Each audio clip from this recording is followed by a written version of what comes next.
Desayuno espiritual del 3 de febrero del 2022 los fue enviando de dos en dos del Evangelio de San Marcos. En aquel tiempo llamó Jesús a los 12 y los fue enviando de dos en dos, dándoles autoridad sobre los espíritus inmundos.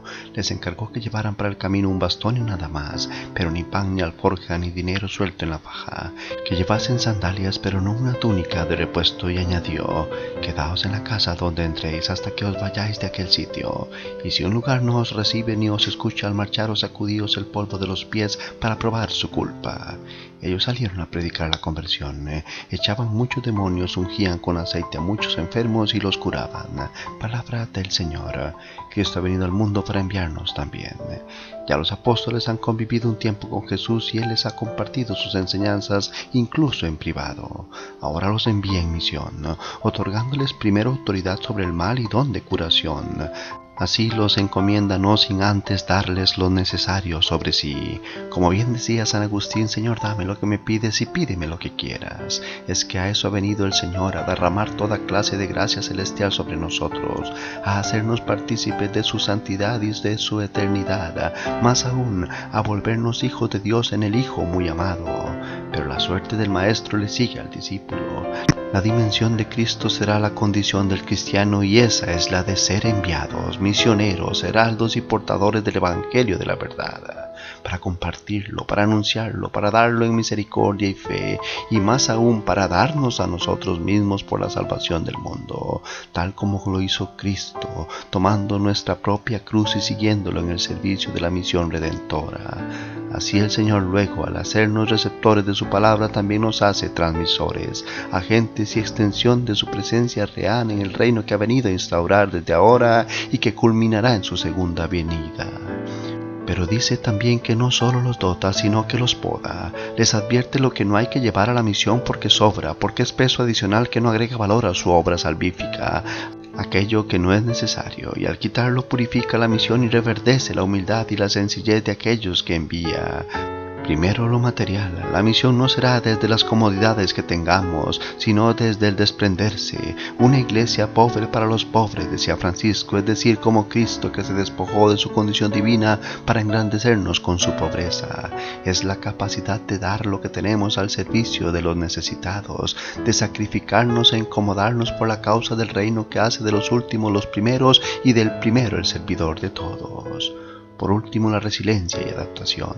El Señor les advierte sobre quedarse donde los acojan, sin mucho pedir, comer de lo que hay, no andar de acá para allá viendo dónde estar mejor. Incluso les advierte que en muchos lugares no serán recibidos, pero seguirán adelante, sacudiéndose el polvo no para maldecir, sino para advertir, pues nadie será inmune a la palabra anunciada. El cristiano es como una moneda con dos caras, decía el Papa Benedicto XVI en Aparecida. Por una dice discípulo y por otra misionero. Una no va sin la otra. De ser discípulo se desprende la misión y la misión consolida nuestro seguimiento a Cristo. Pero parece que con el tiempo esta doble dimensión de cristiano se nos ha olvidado. Ahora cada vez somos menos discípulos y mucho menos misioneros. Porque ser discípulo todavía lo puedo hacer en privado, tal como nos empuja un mundo laicista, secularizador. Ahora el culto es al relativismo, a la destrucción de toda doctrina religiosa por anacrónica y opresora de la libertad entendida como el hacer según el placer. Entonces ser discípulos es tal vez menos peligroso. Puedo rezar en mi casa, ir a misa para cumplir y volver a mi rutina de vida y listo.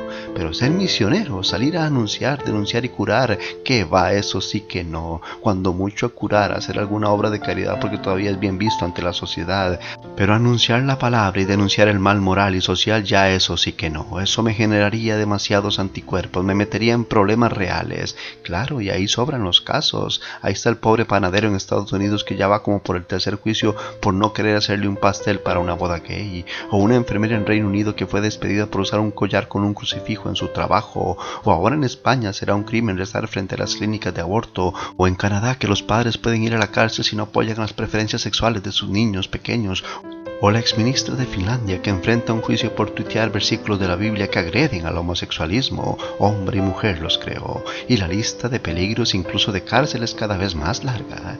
Ya no solo es la ridiculización de nuestra fe, sino la penalización por practicarla.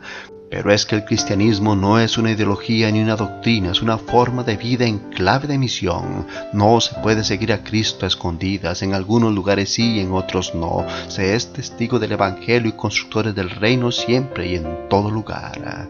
Hoy me pregunto, ¿practico mi fe como discípulo misionero con valor y convicción? Señor Jesús, tú que has venido al mundo para enviarnos como testigos de tu presencia redentora que salva y da vida nueva a la humanidad entera, que podamos salir ante un mundo que te rechaza a ser testigos de tu verdad en misericordia y generosidad a los demás. Amén. Feliz día.